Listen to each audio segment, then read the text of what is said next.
একটা সময় এমন আসে সবার জীবনে, তখন মনে হয় ঠিক এই মুহূর্তে দূরত্ব সর্বাপেক্ষা প্রয়োজনীয় বিষয়।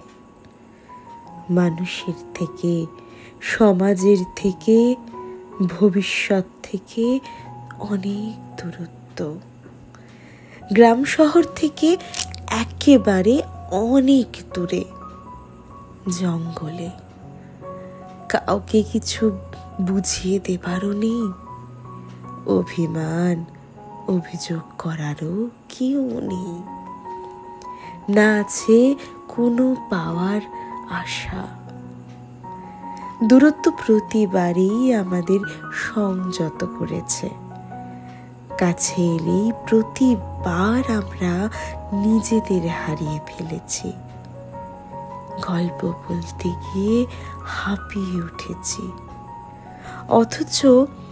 অথচ জঙ্গল আমাদের বুকের ভিতর গল্প তৈরি করেছে, অনন্ত জীবনের গল্প। শেষ হয়েও যেখানে থেকে যাওয়া যায়, সেটাই সভ্যতা থেকে অনেক দূরে। কিছু একটা করে যাব বলেই তো এত লড়াই, অথচ লড়াইয়ের শেষে কোথাও কেউ নেই।